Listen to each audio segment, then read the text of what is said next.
The soft rasp of graphite against vellum was the only sound I truly acknowledged. Around me, the low thrum of 1,000 unspoken thoughts and the ceaseless tap-tap-tap of keyboards formed a dull, pervasive hum.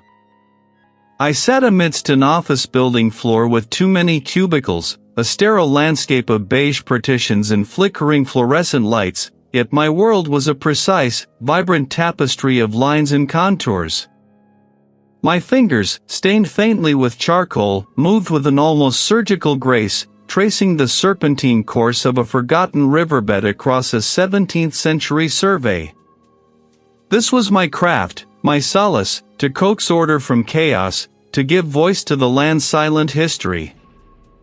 I was Reid, and my meticulousness was not merely a habit, it was the very architecture of my being. Each stroke of my pen, each calculation of scale, was an act of reverence for accuracy. I understood the language of elevation, the whisper of contour lines, the precise grammar of latitude and longitude. To err was not simply a mistake, it was a betrayal of the truth etched into the earth. A sharp, artificial chirp sliced through my concentration. My desk phone, an instrument I rarely used for anything beyond interdepartmental queries, glowed a persistent amber. I let it ring, my focus tethered to the delicate work before me, but its insistence grew, an irritating mosquito in the quiet chamber of my mind. With a sigh that stirred the dust motes dancing in the artificial light, I lifted the receiver. "Reid here," I stated, my voice flat, betraying no hint of the intricate world I'd just been inhabiting. "Mr. Reid," a voice, crisp and formal, replied. "My name is Eleanor Vance, legal counsel for the late Mr. Alistair Thorne. I regret to inform you of his passing." Alistair Thorne. My great-uncle. A name whispered only in hushed tones during the rare, strange family gatherings of my youth, a man I had met perhaps twice, a specter of an estranged lineage. He was a recluse, a figure shrouded in rumor, inhabiting a distant, crumbling manor that had always felt more like a myth than a place. He passed away quietly in his sleep, last week, the voice continued, unwavering. His will has been processed. You are the sole inheritor of the Thorne Estate and all its contents. The words hung in the air, heavy and unexpected, like a lead weight dropped into a still pond. The Thorne Estate. A place I knew only through fragmented stories of its remoteness, its age, its imposing stone walls rumored to be slowly succumbing to the encroaching wilderness. I felt a flicker of something akin to apprehension, a premonition of disruption to my ordered life. My precise world, mapped and charted, suddenly felt vulnerable to an unknown territory. 2 weeks later, I stood before it. The estate was not merely decaying, it was being reclaimed. Ivy, thick as a man's forearm, strangled the ancient stone walls, its tendrils probing cracks like exploratory fingers. The gate, a wrought iron lacework of forgotten artistry, hung askew on a single rusty hinge, groaning softly in the persistent wind that swept down from the desolate moors. The air tasted of damp earth, decaying leaves, and something else, a faint, metallic tang, like old copper. The main house loomed, a gaunt sentinel against a sky the color of bruised plums. Its windows, like vacant eyes, stared out from beneath heavy brows of moss-encrusted eaves. I walked through rooms where dust lay like undisturbed snowdrifts, where the air was thick with the scent of aged wood and forgotten lives. It was in the study, a cavernous room lined with sagging bookshelves and the faint, sweet odor of mildewed paper, that I found it. The room itself was a cartographer's dream, or nightmare, stacks of maps, rolled and unbound, spilling from every surface. Some were exquisite, hand-drawn masterpieces of local topography, others, crude sketches of the surrounding wilderness. I spent days sifting through them, the methodical nature of the task a comfort in this unsettling environment. Then, beneath a pile of faded estate records, nestled in a velvet-lined wooden box that smelled faintly of cedar and something else, something sharp and mineral, I discovered the map. It was large, perhaps 3 feet by 5, rendered on a heavy, parchment-like material that felt unusually cool and smooth beneath my fingertips. The paper possessed an odd resilience, a quality that defied its apparent age. The ink, a deep, rich sepia, hadn't faded, its lines crisp and astonishingly detailed. It depicted the Thorne Estate, but not as I had come to know it. This was a vision of the land meticulously observed, yet subtly, profoundly wrong. Every contour, every stream, every ancient oak was rendered with an almost obsessive precision. I recognized the familiar bends of the river, the rise of the eastern hill, the footprint of the house itself. Yet, there were anomalies. Sections of the estate, particularly towards its western perimeter, simply ceased to exist, the map abruptly ending in a jagged, unfinished edge. And then there were the symbols. Scattered across the map, meticulously drawn yet utterly alien, were geometric patterns unlike any cartographic notation I had ever encountered. Circles intersected by lines that spiraled inward, triangles with strange, almost organic flourishes, and a recurring motif that resembled a skeletal hand splayed across a hidden cavity. They were not merely decorative, they were embedded within the topography, marking specific locations with an unsettling emphasis. One such symbol, a tightly coiled knot, lay precisely where the map ended, as if guarding the unseen. My cartographer's mind, accustomed to the logic and consistency of historical surveys, bristled.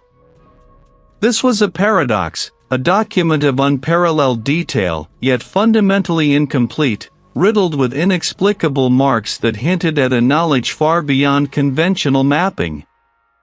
The incompleteness wasn't accidental, it felt deliberate, a silent challenge. What lay beyond the map's edge? What did these symbols signify? This wasn't just an old map, it was a puzzle, a key. And as I ran my finger over the raised texture of one of the strange symbols, the deep, almost resonant hum seemed to vibrate through the very fabric of the parchment, a sound I felt more than heard. I knew, with a certainty that both thrilled and unnerved me, that this map held secrets far deeper than mere topography. And I, Reid, was compelled to finish it. The words hung in the air, heavy and unexpected, like a lead weight dropped into a still pond. The Thorne Estate. I felt a flicker of a peculiar pull, like a compass needle finding a hidden magnetic north. My fingers, accustomed to the delicate dance of ink and parchment, twitched with an unfamiliar anticipation. This was the necessary prelude, the bureaucratic entanglement before the tangible world of stone and soil. I was here to gather the official documents, the modern surveys, the deeds that would, theoretically, chart the boundaries of my new inheritance. The estate's legal administrator, a woman with tired eyes and a perpetually sighing demeanor, guided me through stacks of faded folders. Each cubicle, a small, beige kingdom of paper and forgotten tasks, seemed to press in on me, a mundane cage for the wildness I was about to confront. I retrieved copies of ancient land grants, modern geological surveys, and the most recent, albeit sparse, property maps. They were all meticulously filed, yet somehow felt utterly inadequate, like trying to capture the roar of a storm in a teacup. The drive north was a descent into verdant quietude. The asphalt roads narrowed, then fractured into gravel, finally dissolving into a winding track choked with overgrowth. The Thorne Estate emerged from the dense forest like a craggy, forgotten sentinel. Its stone walls, indeed, were bruised with moss and ivy, the roofline a jagged silhouette against the bruised sky. A silence, profound and ancient, pressed down on the land, broken only by the distant caw of a crow and the crunch of my boots on fallen leaves. I spent the first few days simply walking the perimeter, the unsettling map, the one with its peculiar, unlabeled symbols and unfinished edges, clutched in my gloved hand. My cartographer's eye, trained to reconcile disparate data points, immediately registered the discord. The estate, according to the modern deeds, was a clearly defined rectangle of some 500 acres. But the old map, drawn with a meticulous hand that seemed to anticipate my every step, depicted something far more intricate, more organic, its boundaries flowing and twisting like an ancient river. My initial goal was simple: to overlay the old with the new, to find the points of congruence, to understand the history of land division. I began at the estate's westernmost boundary, a line of gnarled oaks marking the edge of a dense thicket. Here, the modern survey indicated nothing but untouched woodland. Yet, the old map showed a series of 3 small, interlocking circles, annotated with a symbol I couldn't decipher, a broken arrow pointing inward. Pushing through the thorny undergrowth, I found them. Not circles, not precisely, but a cluster of strangely uniform, weathered stones, half buried in the earth. They were too regular to be natural outcroppings, too deliberately placed to be mere field clearings. Their surfaces were rough beneath my fingertips, cool even in the afternoon sun. They formed a rough triangle, and within that triangle, the air was distinctly colder, a pocket of chill that defied the warmth of the day. I followed the contours, my eyes scanning the terrain, and eventually, through a screen of towering pines, I saw them, the faint, crumbling remains of what appeared to be stone walls. They were low, almost swallowed by the earth and the rampant vegetation, but undeniably man-made. These were not on any official record, no survey, no deed. They were ghost structures, unacknowledged by the present, yet undeniably present. As I moved deeper into the estate, the discrepancies grew more unsettling. I found more of the oddly placed stone markers, always in clusters, always hinting at a purpose I couldn't divine. They were not ornamental, nor did they delineate property lines. I would pause, my breath fogging faintly, and listen. Sometimes, a sound like dry leaves skittering across stone would reach me, even when there was no breeze. Other times, it was a low, resonant thrum, too deep to be an insect, too sustained to be an animal. It seemed to emanate from the very earth beneath my feet. My initial determination to simply reconcile the maps began to curdle into something else, a prickle of unease, a growing sense that I was not merely exploring an inherited property, but an unfolding mystery. The land itself felt different here, somehow denser, more watchful. My cartographer's precision, my unwavering belief in empirical data, was being challenged by a landscape that refused to conform, a landscape that seemed to breathe with a hidden, ancient rhythm. The old map was not merely incomplete, it was a prelude, an invitation into a truth the modern world had purposefully forgotten. And I, Reid, had accepted. The words, Thorne Estate, had taken root in me, a persistent burr under the skin of my composure. My colleagues, absorbed in their own grids and coordinates, moved with a quiet industry, their voices a distant murmur that barely pierced the fog in my mind. It began subtly, a ripple in the periphery of my vision. A shadow, too quick, too deep, would flit behind the monitor of a colleague, or along the polished chrome of a desk lamp. I'd snap my head up, my eyes scanning the mundane landscape of beige partitions and ergonomic chairs, finding nothing but the steady, unflinching glow of screens. It was the fluorescent lighting, I told myself, playing tricks. The fatigue of too many late nights spent poring over ancient texts, trying to decipher the scant mentions of the Thorne lineage. My rational mind, a fortress built of logic and verifiable facts, dismissed each instance as a trick of light or a strain on my optic nerves. Yet, the occurrences gathered momentum. Like dust motes in a shaft of light, becoming more numerous, more insistent. At home, the old house, usually a bastion of quiet order, seemed to shift around me. I'd leave my spectacles on the mahogany desk, only to find them resting on the nearby stack of inherited ledgers moments later.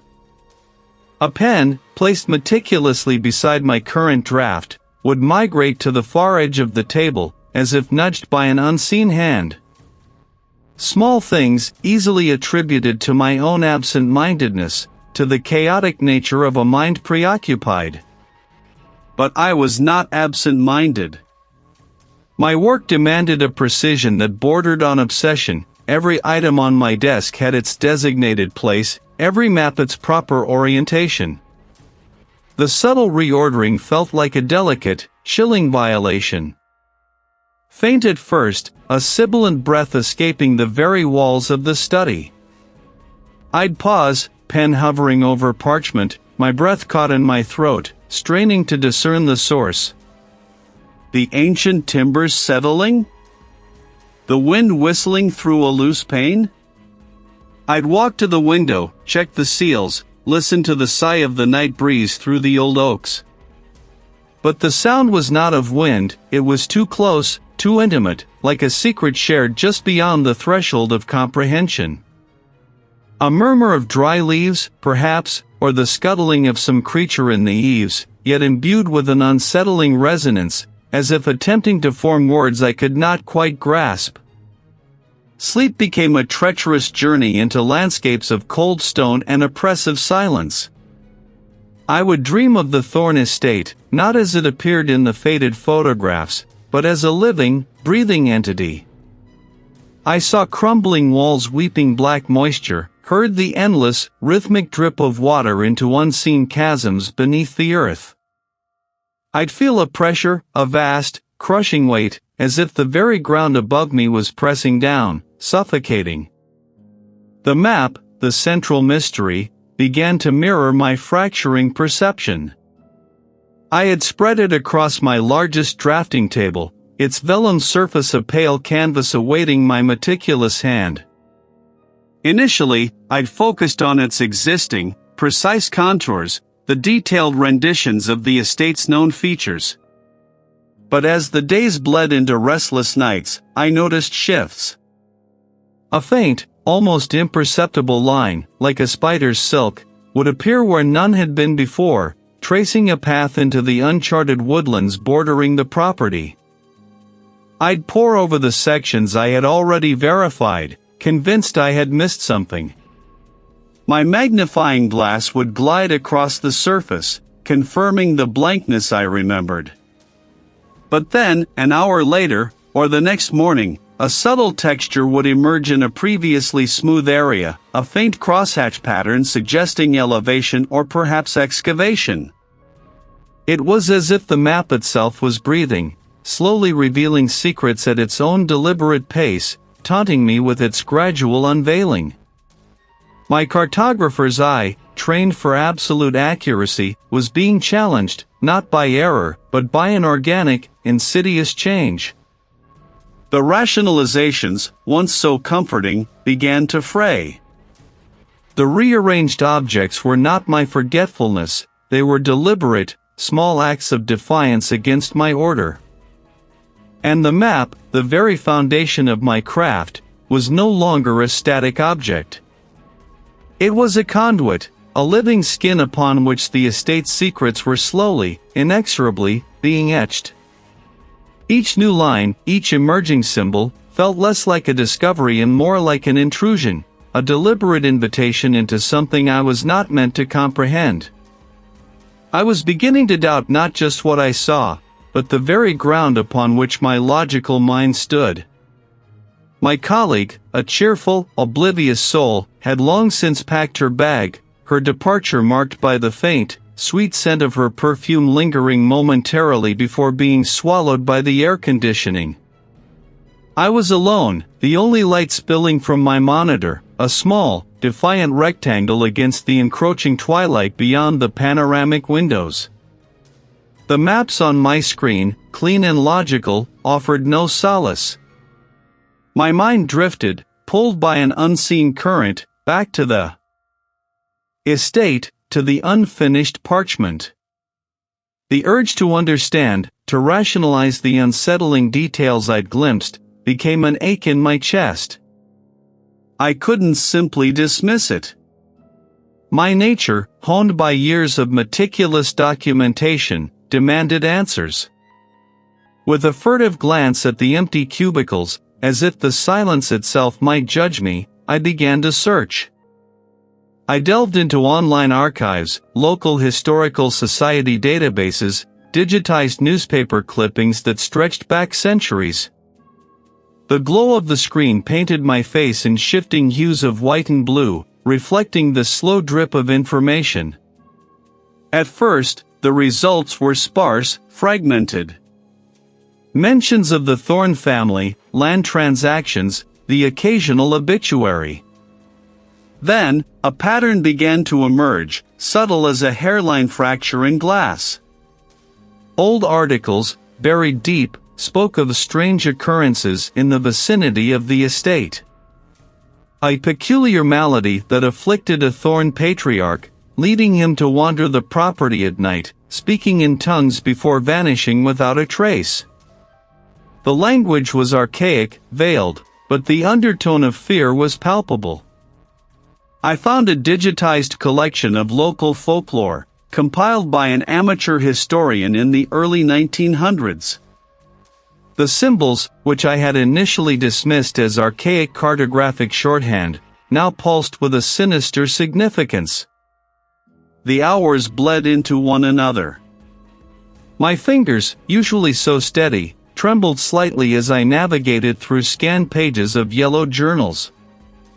These were not public records, but private reflections, unearthed from a municipal archive that had, by some miracle, preserved them. The entries, scrawled in faded ink, detailed a slow descent into madness. Of strange lights emanating from the earth, always near the same points I had identified from the folklore. Her final entry was a frantic, almost illegible scrawl about the hunger that wakes, followed by a blank page. She, too, had vanished. My breath hitched. The air in the cubicle felt thick, heavy with the dust of forgotten fears. I leaned closer to the screen, my eyes tracing the lines of her anguish. Each disappearance, each instance of madness, seemed to orbit the same nexus of locations, the very heart of the estate. The letters spoke of an ancient pact, of a debt owed by the bloodline, and a desperate plea for spiritual intervention against the thing that stirs beneath the roots. The relative detailed how the land itself seemed to exert a malevolent influence. He mentioned a sacred spot, a place of unholy communion marked by a cairn of stones, where the veil thins. I cross-referenced this with my map. There it was, a small, crudely drawn circle, a cluster of dots indicating stones, just beyond the old orchard. It wasn't just a guide to hidden features, it was a blueprint for a curse, a record of a terrible history waiting to repeat itself. I had sought answers, and now, the answers I found were beginning to consume me. My colleague, a diligent man whose every movement seemed calibrated to efficiency, offered a polite, if vacant, smile as he passed my cubicle, a stack of freshly printed reports clutched in his hand. I nodded, a ghost of a gesture, my gaze fixed on the blank screen before me. The map of Thorne Estate, the one I had meticulously begun to verify, glowed faintly in my mind's eye, its incomplete lines now seeming less like a puzzle and more like a wound. A chill, sudden and sharp, traced a path up my spine, incongruous in the climate-controlled air. I shivered, pulling my cardigan tighter, though the cold felt internal, an icy tendril coiling around my thoughts. Thorne. It was my name, twisted, elongated, like winds sighing through ancient, splintered wood. I jerked my head, scanning the low partitions of the cubicles around me. No one was near enough. My colleague was already at the printer, his back to me. The sound had been too intimate, too close, yet utterly without origin. I tried to focus on the municipal zoning maps I was supposed to be digitizing, but the intricate lines blurred, reforming into the strange symbols I'd found beneath the estate's older timbers. My hands, usually steady and precise, trembled. Desperate for a tether to the rational world, I pulled out my phone. My fingers fumbled, dialing the number of a distant relative, a second cousin I barely knew but who had a reputation for remembering every obscure detail of our lineage. The phone rang, once, twice, a third time, before connecting with a burst of static that made me wince. Hello? I tried, my voice thin. More static, like sand grinding against glass. I heard a faint, tinny voice, too garbled to understand, then the line went dead. I tried again and again. It was as if the very air around me had become hostile to my attempts at connection. The gnawing unease became a clawing panic. I gathered my things, ignoring the curious glance from a passing supervisor. I had to go back. I had to understand. The old gate, its iron teeth rusted, seemed to grin as I passed through. I moved through the house with a terrible urgency, the air growing heavier with each step. They were clearer now, coalescing into fragments of language, though the words were ancient, guttural, yet somehow utterly comprehensible. You return, a chorus of unseen voices breathed, you belong. In the study, the map lay spread across the desk, a silent accusation. As I approached, a sudden, violent gust of wind tore through the room, slamming the heavy oak window shut with a thunderous crack that rattled the very foundations of the house. No window had been open. No breeze had stirred outside. A book, a hefty tome on local geology, slid from its place on a shelf, landing on the floor with a thud that echoed like a gunshot. This was no trick of light or sound. This was real. Then, across the room, in the tarnished surface of the antique mirror hanging above the mantel, I saw it. Not a reflection of myself, but a fleeting impression, a ripple in the glass, as if something immense had passed through it. It stretched, then receded, leaving only my own terrified face staring back, distorted and pale. My gaze snapped back to the map, my heart a frantic drum against my ribs. I leaned closer, tracing the lines with a trembling finger. One particular section, near the southwestern boundary of the estate, where the map was most incomplete, now appeared to pulse. As my finger hovered over it, a faint tremor ran through the desk. A subtle click echoed from beneath the aged wood. I froze, my breath held captive. I pushed gently on the surface of the desk where the tremor had occurred. A small, almost invisible seam appeared, then widened. Inside, nestled on a bed of faded velvet, was a single, rolled parchment, brittle with age. The paper was thin, translucent in places, covered in an archaic script. It was a journal entry, dated centuries ago, penned by an ancestor whose name was barely legible. It stirs again. The binding weakens. The blood calls. We must feed it, or it will take us all. A guttural laugh, deep and resonant, seemed to rise from the very floorboards, echoing in the emptiness of the house.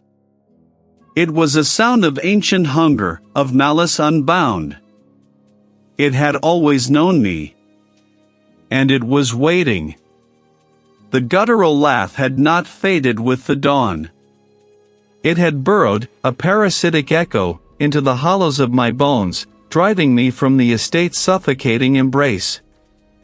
The silence that followed it, after my blood roared its terrible warning, was worse than any clamor.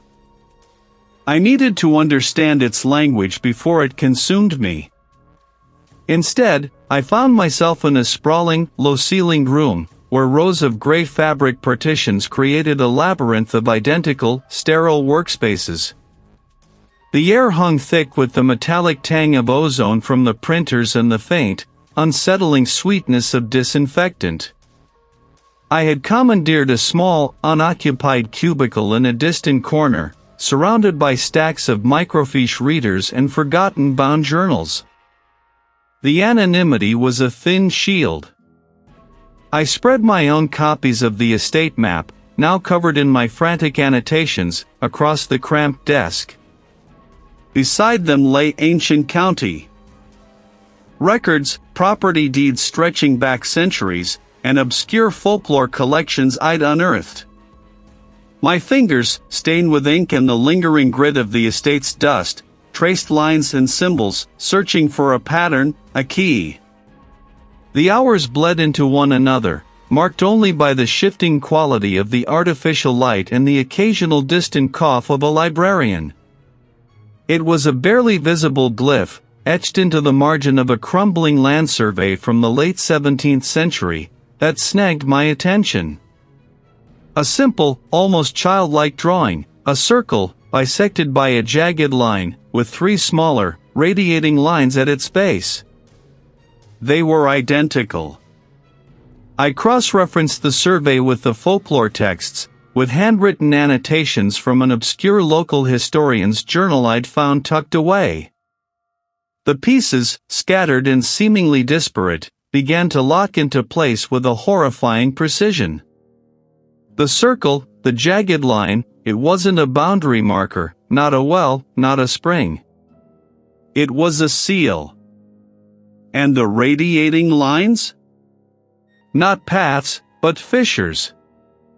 The archaic language of the journals, once impenetrable, now spoke with a terrible clarity. My ancestor, a man named Aidan, was mentioned repeatedly, not as a founder, but as a guardian, one tasked with the binding of the nameless. He hadn't built the estate, he had built over something, around something. The map wasn't a guide to hidden features, it was a diagram of a prison. My vision blurred. The cubicle walls felt less like partitions and more like the thin, inadequate skin of a drum, vibrating with an unheard, subterranean rhythm. The entity was not merely under the land, it was the land, or a part of it, an ancient, malevolent consciousness that had been contained, not banished. And the map, my ancestral map, detailed the precise locations of the points of its confinement.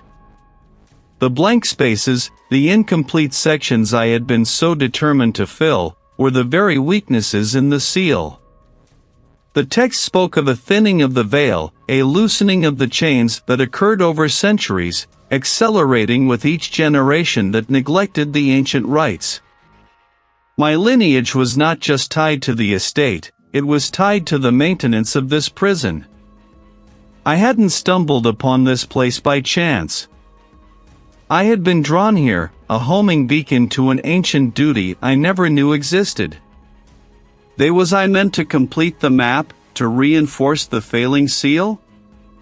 Or was I, with my meticulous, unwitting cartography, merely the final, crucial step in its ultimate, terrifying release? The air in the cubicle grew heavy, thick with a scent I now recognized from the estate, damp earth, something metallic, and the faint, cloying sweetness of decay. No one else seemed to notice. The distant clatter of a keyboard, the murmur of a phone call, the rustle of papers, all continued, oblivious. My breath caught, ragged and shallow. The guttural laugh echoed again, not from the floorboards of the estate, but from the depths of my own suddenly shattered reality, a sound of triumph, ancient and terrible. I was not alone. I had never been alone. And the map, far from being a project of discovery, was a blueprint for my own undoing. The guttural laugh had not faded with the dawn. Here, under the flat, indifferent glow of fluorescent panels, the air hung stale, recycled, devoid of the estate's damp earth and ancient wood. Beige fabric walls stretched in a grid, a maze of identical partitions, each holding a ghost of activity from the day before. I had brought the map with me, a desperate act of defiance, thinking its power might be diluted by the sheer banality of this place. I was wrong. My fingers traced the incomplete edges, a futile attempt to impose order on chaos. The map had become less a tool and more a living membrane, pulsating with a knowledge I craved and simultaneously feared. A tremor ran through the desk, subtle, almost imperceptible, like the distant thrum of heavy machinery, yet it vibrated through my teeth. It was not the guttural laugh, not yet. This was a new voice. Intimate and insidious, like a thought not quite my own. You cannot escape your blood, Reid. It coiled around my skull, a serpent of sound, pressing inward. My breath hitched. I gripped the edge of the map, my knuckles white, the parchment cool beneath my touch. They spoke of lineage, of forgotten packs, of the earth's hunger. Then, the single voice returned, sharp and clear within the confines of my mind, yet also seeming to echo from the empty cubicle directly behind mine. You belong to the ground, Reid. Return to your true purpose. My vision blurred at the edges, the beige walls seeming to undulate. But it was too late. The entity was here, in this sterile, manufactured space, its tendrils reaching, probing. The map is not a guide, Reid. It is a key. And you. The entity wasn't just communicating, it was attempting to enter. It wasn't violent, not yet, but persuasive, a siren song promising ultimate understanding, an end to the fear, if only I would yield. The map glowed faintly, a sickly phosphorescence, drawing my gaze. A new symbol had appeared, etched in a faint, almost invisible script near the estate's well. It was a sigil I recognized from an obscure text I'd consulted for a different project, an ancient binding mark, meant to seal away forces. My heart hammered, a frantic drum against my ribs. I snatched up a magnifying glass, my hand trembling, and brought it close to the map. A severance, a surrender, a reforging. A countermeasure. A ritual. And then, the cost, a severance, a surrender, a reforging. What severance? What surrender? My mind, my identity, my very connection to the world outside the estate's orbit? The entity's presence intensified, a suffocating cloak. Yes, Reid. Give yourself. Join us. It was a promise and a threat. It wanted to consume me, to use me as a conduit, to fully manifest. And the ritual, the countermeasure, seemed to demand a similar sacrifice, but for a different purpose, to reseal it, to bind it once more to the earth. The stakes became brutally clear. This was not just about my sanity, or even the fate of the estate. If this entity, this ancient hunger, could reach me here, in the heart of this manufactured world, what then? I was the lock and the key. My will against its hunger.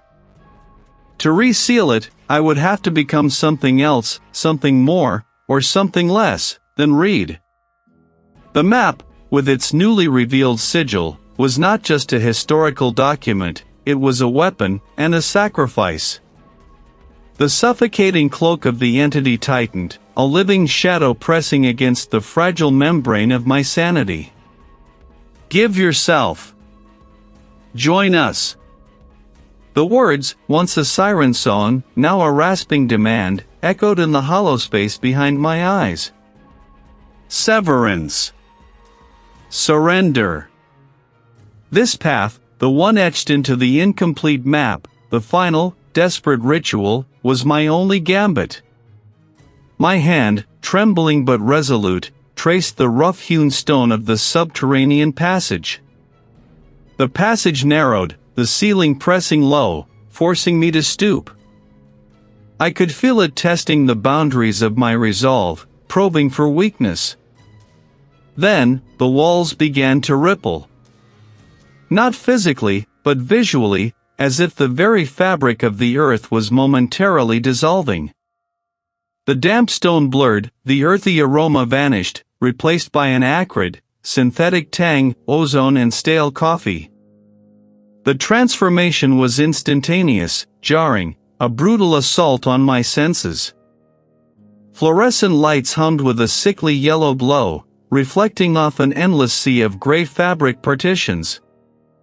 The air, once thick with the earth's breath, was now unnaturally dry and cool, smelling faintly of cleaning chemicals and forgotten paper. Rows upon rows of identical workstations stretched into a hazy distance, each a sterile box of implied industry. My boots, moments ago squelching in mud, now clicked with an alarming clarity on linoleum tiles. It was a mockery, a twisted, modern labyrinth conjured from the entity's vast, malevolent imagination, designed to disorient, to alienate me from my desperate purpose. A low, incessant murmur filled the space, a cacophony of phantom keystrokes, hushed phone calls, and the rustle of unseen documents. Was this its vision of my severance? To trap me in an eternity of sterile, meaningless toil? A silent scream caught in my throat. I squeezed my eyes shut, willing the illusion away, fighting against the suffocating banality of it all. This was not the estate. When I opened them again, the cubicles were still there, but a subtle shift had occurred. The fluorescent hum had grown louder, sharper, and the partitions seemed to lean inward, subtly, menacingly. It wasn't just showing me things, it was making me experience them. I forced myself forward, my steps heavy, the phantom linoleum beneath my feet feeling like quicksand. This is not your path. You seek power, yes? Surrender, and it is yours. Without the struggle. My resolve wavered. The thought of release, of an end to this torment, was a potent lure.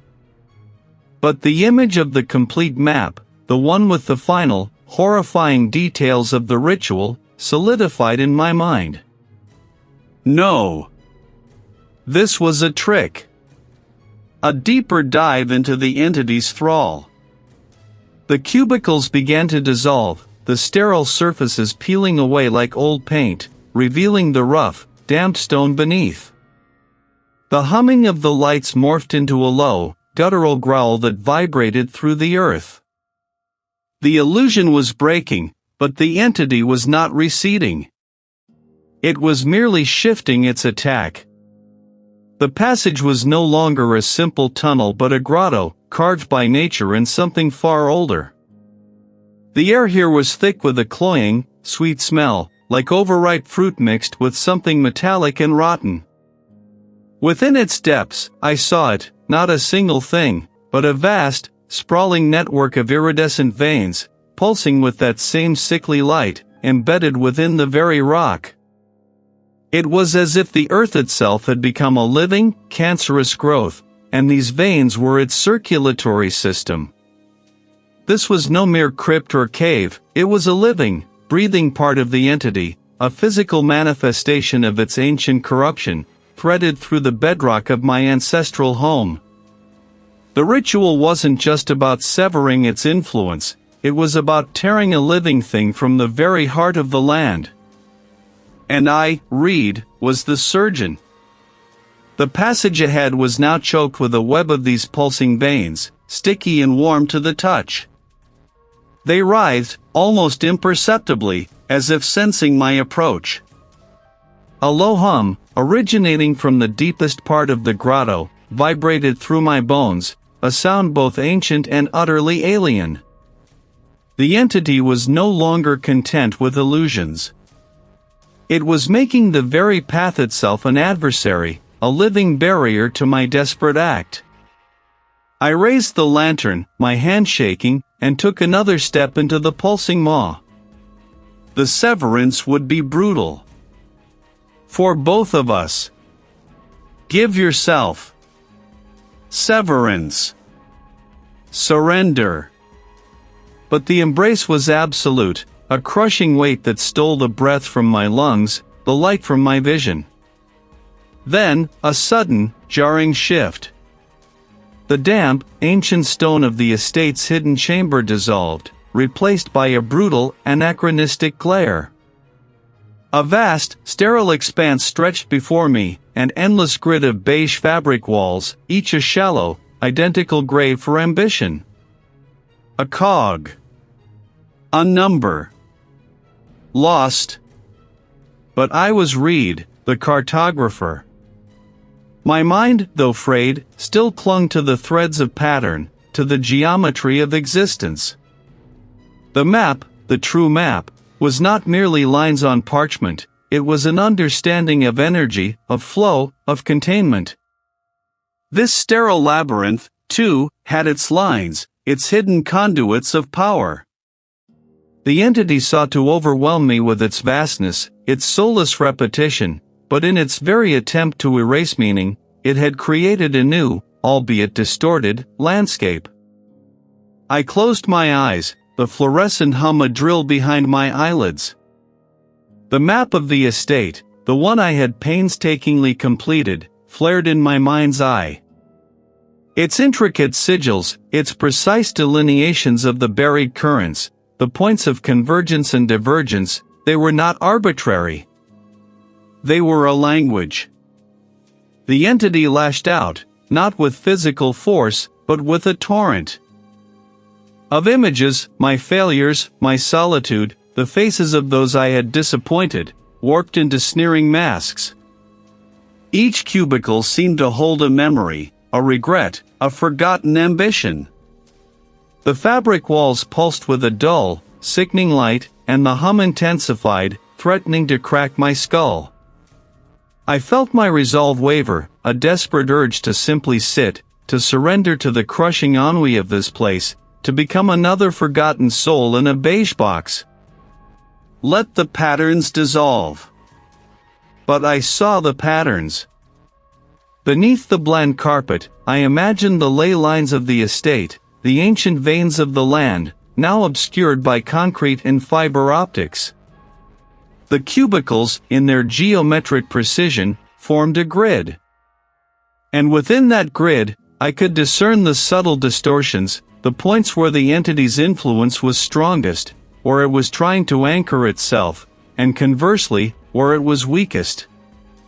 The map had shown me the ritual of containment, a series of precise movements, of focused intent, designed not to destroy, but to bind. My hand, trembling, reached into my pocket, finding the small, smooth river stone I had carried from the estate's oldest well. The entity shrieked, a soundless scream that filled the vast space, rattling the partitions. It knew my intent. I walked the aisles, my steps measured, my gaze fixed. I traced invisible lines with my eyes, connecting the corners of specific cubicles, the intersections of false pathways. The ritual demanded a focus of will, a deliberate act of cartography, mapping the entity's presence onto a new, binding grid. Each step was an affirmation, each mental line a strand of a net. This was a node. I placed the river stone on the cooler's lid, a tiny, defiant monument. Then, I began to speak, my voice hoarse, but gaining strength with each syllable. The words were not of any human tongue, but the ancient incantations I had deciphered from the map's margins, a language of binding and warding. The hum became a roar, a desperate, animalistic cry. The entity threw its full weight against me, a wave of despair so profound it threatened to crush the very notion of hope from my soul. I saw myself, an old man, alone, forgotten, endlessly wandering these beige corridors, my mind a blank slate. But I held fast. My will was a brittle, sharp shard, honed by the map, by the knowledge of what lay beneath. I finished the last syllable, my voice cracking, but clear. As the final word echoed, the air solidified around the water cooler, around the river stone.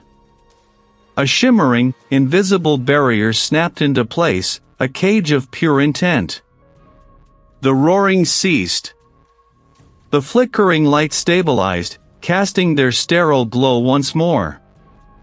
The tearing walls of the cubicles stitched themselves back together, bland and unmarred. The entity was gone. Not vanished, but contained, locked within the framework I had imposed, a prisoner within its own distorted manifestation. The ritual had worked. The entity was bound. But something else had happened. The world had shifted. The cubicles, once an illusion, now felt real. The sterile air, the humming lights, the blandness, they had seeped into my very being. I had fought the entity in its chosen prison, and in doing so, I had become a part of it. The ancestral estate, with its ancient secrets and verdant decay, felt like a distant, fragile dream. This was my new reality, a landscape of endless beige, where the hum of the lights was a constant, low thrum in my skull, a devastating personal cost for a victory I was no longer certain I had won. A profound, abyssal silence swallowed me whole. Not the absence of sound, but the presence of an absolute vacuum, pressing in from all sides. The fluorescent lights above, some flickering, others dead, cast an anemic, bruised light across the desolate landscape of partitioned spaces. Each cubicle, an empty shell, seemed to lean inward, a skeletal frame against the oppressive quiet. My body screamed. Not with pain, not yet, but with a deep, resonant ache that vibrated through bone and sinew. It was the echo of a forgotten melody, a memory of violence too vast to be contained. My muscles, stiffened into a grotesque rigor, protested the smallest movement. I was a puppet with severed strings, each joint a rusty hinge. A faint, metallic tang permeated the air, a scent I now recognized as the entity's lingering essence, mingled with dust and the stale breath of abandoned ambition. I pushed up, slowly, painfully, onto my elbows. Beneath the torn fabric, my skin was etched with lines, not wounds, but intricate, spiderweb patterns that pulsed with a faint, internal luminescence. They weren't scars of flesh, but of essence, a map of where the energy had coursed, where the land's ancient veins had intersected with my own. The geometric precision of the partitions, once a symbol of ordered monotony, now seemed a mockery. The grid I had imagined in the previous moments, the ley lines beneath the bland carpet, were no longer an abstraction. They were visible. Not with the eyes of flesh, but with a deeper, more terrible sight. I saw the energy pathways humming, faintly, ominously, beneath the concrete, through the fiber optics, along the very structural beams of the building. The entity was gone, yes, but it had left its indelible blueprint on my perception. The event had transpired, a silent detonation that had ripped through my reality. The entity, in its final, desperate throes, had not merely been banished, it had been absorbed, dissipated, its malice scattered like dust motes in the wind. But a fragment remained, not of its malevolent will, but of its knowledge.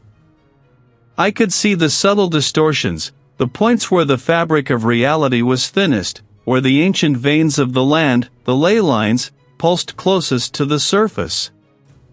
It was as if a veil had been torn away, leaving me exposed to a universe humming with unseen forces, a symphony of energies I was never meant to perceive. My hands, when I finally managed to raise them, trembled. Not from weakness, but from the unbearable weight of this new sight. The patterns on my skin mirrored the patterns beneath the floor, a terrifying symbiosis. The entity had demanded a sacrifice, and I had given it something more than just blood. I had given it a piece of my sanity, and in return, it had bequeathed me a sliver of its terrible vision. I was alone, truly alone, in a world that remained blissfully ignorant of the struggle that had just unfolded. No sirens wailed, no other souls stirred in the vast, abandoned building. The outside world continued its oblivious spin, while I, Reid, lay irrevocably changed, a vessel now attuned to the unsettling truths buried beneath the everyday. A profound, abyssal silence swallowed me whole. Not the absence of sound, but the presence asterisk of an absolute vacuum, pressing in from all sides. The fluorescent lights above, usually a harsh, unblinking glare, now pulsed with a sickly, attenuated glow, as if struggling to pierce the profound stillness that had settled within me. My breath caught, a shallow rasp against the weight on my chest. There was no wind, no distant hum of machinery, no clatter of a keyboard, no murmur of a voice. Only this vast, internal hush. Then, a sudden, jarring shift. The silence fractured, not into sound, but into a dizzying kaleidoscope of sensation. The faint, metallic tang of the recycled air filled my nostrils. I do not recall the transition. There is a blank space, a torn page in the ledger of my memory. I surfaced from that chasm of unknowing as if pulled by an invisible hook, gasping for air that felt thin and insubstantial. Weeks bled into months.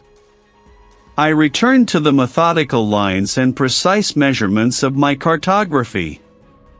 The familiar hum of the plotting machine, the crisp rustle of parchment, the faint, earthy scent of ink, these were meant to be anchors. Yet, they felt like flimsy threads against the crushing weight of what I had seen, what I had done. My colleagues, with their polite nods and surface-level inquiries, saw only a quiet man, perhaps a little more withdrawn, a little paler. They did not see the way my gaze would snag on the intricate veins of a leaf outside the window, or the patterns of frost on the glass, tracing in them the lines of maps that existed only in my mind, maps of buried things, of ancient, hungry forces. The map of the estate, the one that had consumed me, now resided in a locked drawer in my apartment, folded away from the light. I could not bring myself to destroy it, nor could I ever look at it again.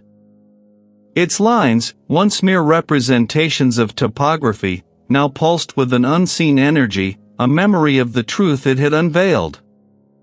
I had completed it, in a way, but the final, terrifying strokes had been etched not with ink, but with a piece of myself.